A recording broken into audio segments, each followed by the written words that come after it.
This channel does not promote any violent, harmful, or illegal activities. All content provided by this channel is meant for an educational purpose only. Top quality और consistent performance के लिए सिर्फ silver pumps नाम याद रखना। এই SIR আবহে বনগাঁর চাঁদপাড়ায় CA সহায়তা ক্যাম্প। বনগাঁ দক্ষিণের বিজেপি বিধায়ক স্বপন মজুমদারের উদ্যোগে এই ক্যাম্প। বাঙালি ঐক্য মঞ্চর ব্যানারে সিএএ সচেতনতা ক্যাম্প।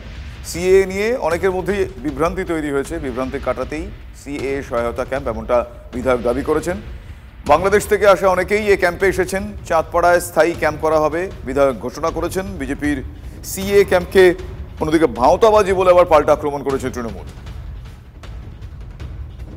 যশস্বী প্রধানমন্ত্রী নরেন্দ্র মোদী এবং অমিত শাহজি আইন পাশ করে সেটা নাগরিকত্ব দেওয়ার কাজ করছে। মুখ্যমন্ত্রী মমতা ব্যানার্জি যে সংখ্যালঘু ভোট পাওয়ার জন্য এই পশ্চিমবঙ্গে যে রোহিঙ্গা এবং বাংলাদেশ থেকে অনুপ্রবেশকারী মুসলিমরা আছে তাদের তোষণ করার জন্য এতভাবে মিথ্যা প্রচার করে যাচ্ছে, সেটা ধৈর্যের বাঁধ ভাঙছে এখন আমাদের। আমরা সেটাকে মানুষের সামনে সরলীকরণভাবে বুঝিয়ে যাতে সেই কাগজগুলো তৈরি করে আগামী দিনে সিএ অ্যাপ্লিকেশন করতে পারে সেই বিষয়ে আমরা এখানে আলোচনা সভা রেখেছি। অনুষ্ঠান হচ্ছে, সেখানে আমরা সম্পূর্ণভাবে সিএএ সম্পর্কে জানতে এসেছি এবং আমরা এখন যে ভয়ের মধ্যে আছি, পূর্ব বাংলা থেকে আসা সমস্ত মানুষ, হিন্দু বাঙালিরা, যে আমাদের এইখানে ভোটার থাকবে কি না, আমরা এখানে নাগরিকত্ব পাবো কি না, আমাদের এখান থেকে চলে যেতে হবে কি না, এই যে ভয়ের মধ্যে আছে। বিভিন্ন সময় আমাদের বিরোধী দল, মানে বর্তমানে পশ্চিমবঙ্গে যারা আছে, মমতা ব্যানার্জির যে দল, তারা আমাদের যেভাবে বোঝাচ্ছে, বলছে, তাতে সত্যি সত্যি আমরা ভয়ের মধ্যে আছি। আমাদের হিন্দু ঐক্য মঞ্চের মাস্টারমশাই যেটা বললেন, তাতে প্রত্যেকেরই আবেদন করলে তাদের সুরাহা হবে, না করলে বরং ভবিষ্যতে সমস্যা হতে পারে। এটা ওদের একটা কৌশল যে কোনো নির্বাচনের সময় ওরা এই সিএর জুজু খাড়া করে মানুষের কাছে, আবার নির্বাচন চলে যাবার পরে সেটা নিয়ে কোনো উচ্চবাচ্য ওদের মধ্যে নেই। ওদের বাংলার মানুষ উপলব্ধি করেছেন বিজেপি আমাদের অর্থনৈতিকভাবে সর্বনাশ করার চেষ্টা করছেন, সামাজিকভাবে সর্বত্র। অতএব পশ্চিমবাংলায় এনআরসি ওরা করতে পারবে না, শুধুমাত্র ভোটের সময় এই চক্রান্ত ভোট চলে যাবার পর হবে, এটা মানুষ বুঝে নিয়েছে।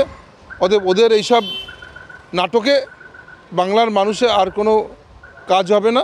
2026 সালে ওরা এবার উপযুক্ত জবাব পাবে, যে বিরোধীর তকমা ওরা হারাবে। মুর্শিদাবাদে গ্রেফতার বাংলাদেশি মহিলা। পুলিশ সূত্রে যে খবর এখনো পর্যন্ত আমরা পাচ্ছি, প্রায় 4 মাস আগে বেআইনিভাবে ভারতে ঢোকেন বাংলাদেশের আরজিনা খাতুন। নবগ্রাম থানার ইকরোল গ্রামে তিনি থাকছিলেন।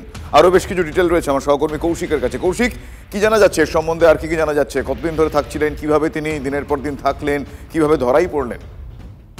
দেখো, যেটা জানা যাচ্ছে যে বছর দুয়েক আগে কিন্তু সৌদি আরবের কাজের মারফত কিন্তু পরিচয় হয় এই মহিলার সঙ্গে এই এলাকার এই ব্যক্তি, এবং তারপরে কিন্তু তাদের বিয়ে হয় বছর দুয়েক আগে বাংলাদেশে। তারপর বাংলাদেশে বছর খানেক থেকে থাকছিলেন।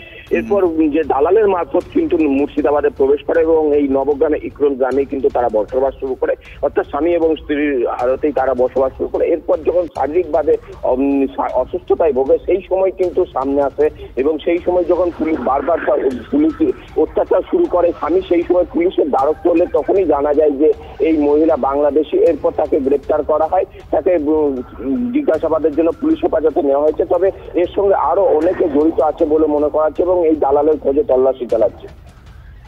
ধন্যবাদ কৌশিক। অন্যদিকে রাজ্যে আবারও গ্রেফতার বাংলাদেশি। এবার গোসাবা থেকেও গ্রেফতার। 4 বছর আগে অনুপ্রবেশ, তারপর রীতিমতো ঘর সংসার পেতে বসেছিল এই বাংলাদেশি। তারপরেও এতদিন কেন কেউ টের পায়নি? অবশেষে গোসাবা থেকে গ্রেফতার করা হয়েছে বাংলাদেশি, যার নাম সিরাজ শেখ। কি কারণে 4 বছর ধরে সে ভারতে, কারা সঙ্গে ছিল, তদন্তে সুন্দরবন উপকূল থানার পুলিশ।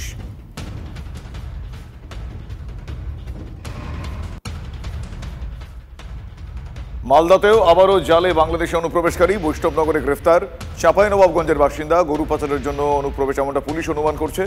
কালিয়াচক দিয়ে অবৈধভাবে ভারতে ঢোকার কথা ধৃত স্বীকার করেছে, এমনটা পুলিশ সূত্রে দাবি। 2 বছর আগে টেন্ডার হওয়ার পরেও কাজ হয়নি, বেহাল রাস্তা, ভরসা খাটিয়া। মালদার চাঁচলের বরতলা গ্রামে ঢুকতে পারে না অ্যাম্বুলেন্স, তাই অসুস্থ বৃদ্ধকে খাটিয়ায় চাপিয়ে নিয়ে যাওয়া হলো চিকিৎসকের কাছে।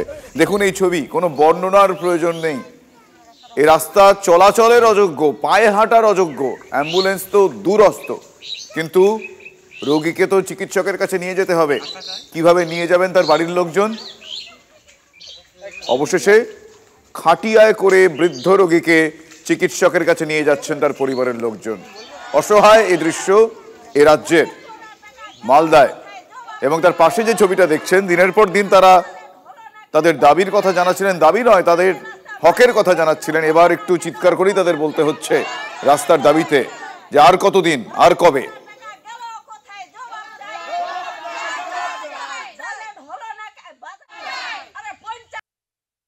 রাস্তাটা প্রচন্ড কাদা, হয়তো গর্ভবতী মহিলারা যেতে পারছে না, আমরা মানে বাজারঘাট যেতে পারছি না। অবস্থা বর্ষা আসলে এইভাবে প্রস্তুত হয়ে যায়, প্রতিবার এই বর্ষা আসবে আর এইভাবে প্রস্তুত হবে, আমাদের বাচ্চা কাচ্চা স্কুল যেতে পারছে না।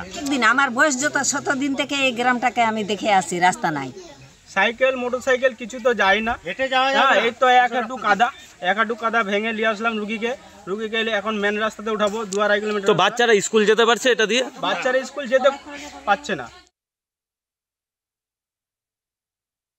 আমরা সব জায়গাতে উন্নয়ন পৌঁছেছি।